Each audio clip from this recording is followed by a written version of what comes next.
Greetings and salutations, beautiful people.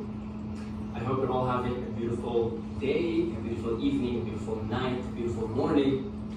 So, one book that I hold very dear to me is The Raw Contact, or better known as the Law of One. So, I have listened to this book on audio on YouTube. I've listened to it about 1/3 of it, maybe up to 1/2 of it. It's a fascinating book. I would recommend it as my top 5 books of all time, despite me not having finished it. Nevertheless, I intend to finish it now and I intend to read it because I was listening to it on audiobook. So, this book is a channeled material, and much like all ancient scriptures, such as the Bhagavad Gita or the Bible, the original Bible, and many more texts, the Hindu the Vedas, right? They are channeled material by beings that are more capable of channeling than others. Now look, channeling, you gotta keep something in mind about channel. You could channel positive entities, you could channel negative entities, you could channel demons, you can channel angels. Just because a book, a scripture is channeled doesn't make it superior, doesn't make it the truth, okay? That being said, there are books out there that really resonate with you and really hit you at a certain level of truth, at a deep level of truth. When you read it or you listen to it, it touches something deep down inside of you that you know, well, this is truth, or at least as close to truth as we're going to get in this human realm, right? Because the thing with a channeler, any channeler, they bring their own biases too. So I look at this book and I see it as a marvelous book. The Law One, I see it as a marvelous book. But I don't take it as 100% truth. I never took a single book that I ever read or listened to as 100% truth, because the channeler himself, herself, bring their own biases into the equation. That being said, this book, something in it resonated with me at such a deep level that I just, I couldn't forget about it. And everything that's in it, the things that are being said, the things that are being channeled, something inside of me says, that's the way it is. So, that being said, you're going to see me reference this book a lot from now on. One of the ways I'm forcing myself to continue to read, because the audiobooks ruined me, because you listen to something and I haven't actually picked up and read a book like this in a long time. So one of the things I'm doing right now is I'm leaving notes, highlighting things, so that I can make videos on them. So that way I'm more encouraged and motivated to continue to actually read it as opposed to listen to it, because it's a different experience. Plus, I don't really like the automated voice, because you can go listen to it on YouTube, but it's kind of an automated voice and it's not very nice. Okay. So that being said, today's topic is the meaning of life. So again, just to continue with a little bit of background, a little bit of context, this is a channeled material, and Ra is a social memory complex from the 6th density. We'll explain the densities in a future video. And so Ra is kind of think of like an angel, actually. Angels are 6th density social memory complex. Think of like an angel telling us the nature of reality. Okay? So here we have a question. What is the purpose of life? What is the meaning of life? Why does life exist? Alright, so I'm going to read you here from page 16. Okay, so here we go.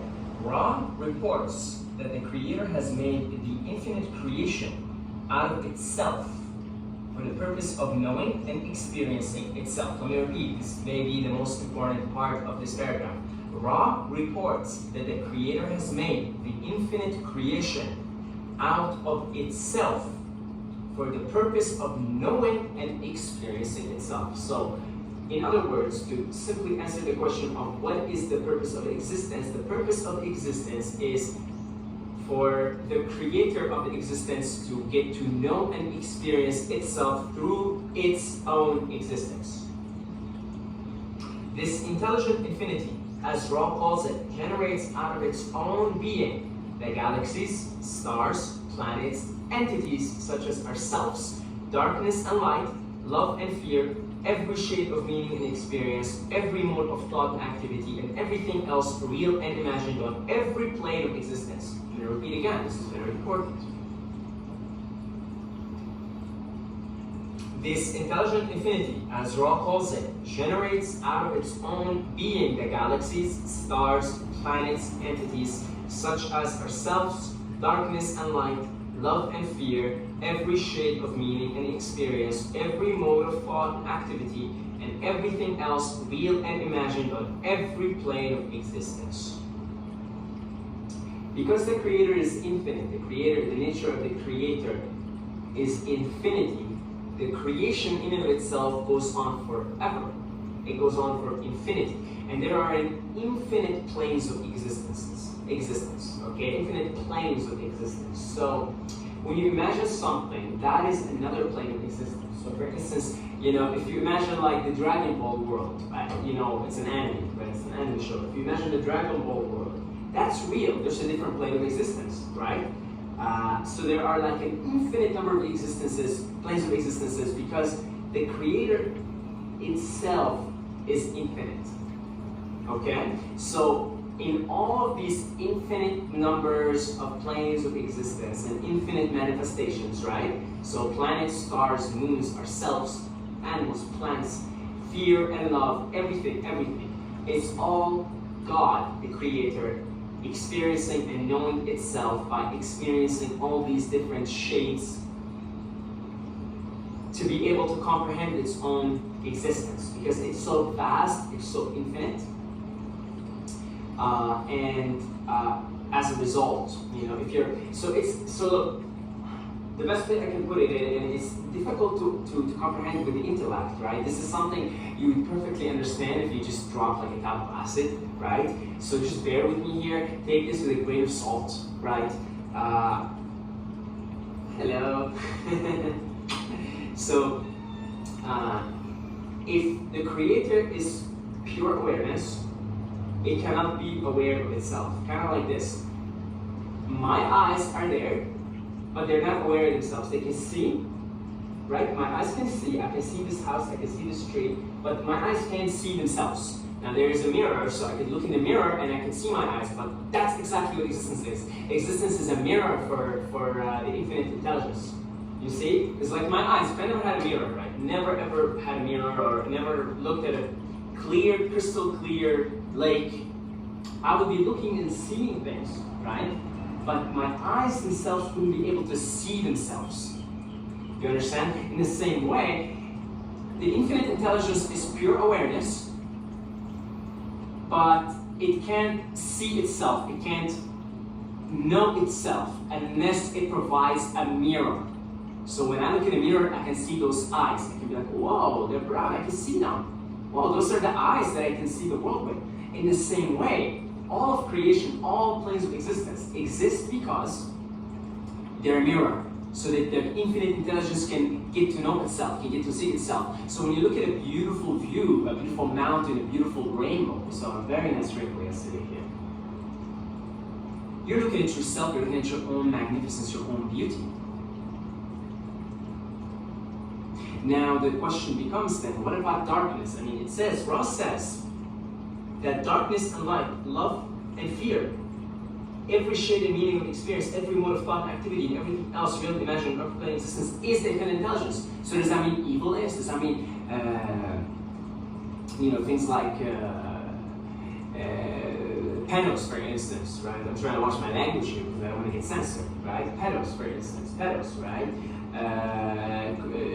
Killing, you know, darkness. Does that mean that's God? Well, if you can feed it, if you can perceive it, it is part of you, because you're God too. You know, God is in everything, right? The infinite intelligence is in everything.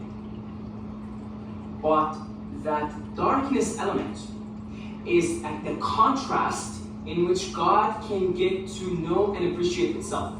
So while God takes on darkness as part of itself, it doesn't exactly reflect the nature of that infinite intelligence. It only provides the contrast so that when God arrives at the principle of beauty and the principle of truth says, oh, I love this. I love myself. So the darkness, I know I'm really not making any sense here, okay? But just bear with me. These are all, philosophical concepts, bullshit, to just kind of entertain, right? It's like we're masturbating with words here, right? So, there's darkness, there's light, and the Creator takes it on as part of itself.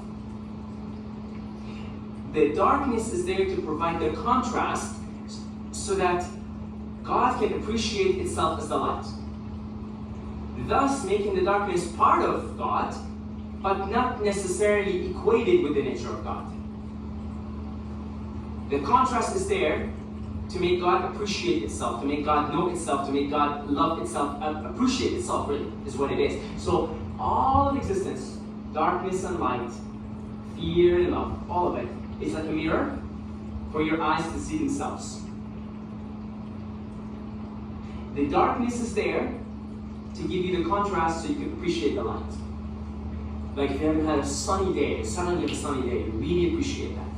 You really feel something with the sun. You feel like you resonate, there's a resonance there, like, oh, right? You take it as, it's all part of you, but really when it comes to the sun, you're like, that's me, I'm the light. So, thank you for masturbating with me here with words. Let's finish this paragraph. And it has endowed each and every seeming portion of this creation with a foundation of free will, the capacity to learn, to grow, to intend, to adapt, to make evolutionary choices that chart a return path to experience, a return path of experience to the Creator. Let me repeat that again. And it has endowed each and every seeming portion of this creation with a foundation of free will, the capacity to learn, to grow, to intend, to adapt, to make evolutionary choices, to chart a return path of experience to the Creator. So essentially we're playing a game where God separates itself in an illusion of separation into all these little beings, plants, insects, bees, humans, reptilians, Pleiadians, you name it, right? All different planes of existence, right? Vegeta and Goku, everything you think of. And each portion of God is on a path back to itself, to the source, the Creator. Back home, essentially. We're all walking each other home. Okay? Now, I will, in future videos, explain that there are two ways for each soul to come back to itself, the Creator. Path to self, service to self, and service to others. Okay? So when you talk about the dark forces, for example, they choose service to self. And they go on and they continue their evolution in that path. But eventually, as will be discussed in later parts of the book, those souls have to even switch ships, jump ships, and choose the light. Way down the line, like in 6th density. Because you could, in 3rd density, where we are right now, is when the soul chooses either light or darkness as the path of evolution. So, if you choose service to others, then you dedicate yourself, your existence, your soul's journey goes on to serve others, and you go to 4th density, 5th density, 6th density, and 7th density on that path. If you choose service to self, think of like reptilians and the dark forces, then you serve yourself, your individual self. It's all forms of love, really. And then that can include manipulation, and enslavement, and power over others. But eventually, even the soul that chooses the dark side of the force has to switch at some point because it's a dead end. In the 6th density, if a dark soul makes it to 6th density, it's a dead end. Then that dark soul has to learn that the path is actually to serve others. Then it jumps ship. You cannot make a return to source, you cannot make a return to the light unless you ultimately at some point have chosen service to others. So, that's why the darkness is the contrast. God takes it on as itself as a way to gain appreciation and knowledge of self through providing contrast. That's the whole point of duality. Otherwise, there's no duality. Without darkness, there's no duality. So we need the light, we need the dark. So, to conclude this word masturbation, this masturbation game that we're playing here with words, the purpose of life, according to Ra, is... So here, Ra reports that the Creator has made the infinite creation out of itself for the purpose of knowing and experiencing itself. There you go, that's the simple answer. Alright, thank you for masturbating with me. I love you guys. If you would like to donate to this channel, you can do so down below in the Patreon. You can join our Patreons. And I want to send a big shout out to our lovely patrons.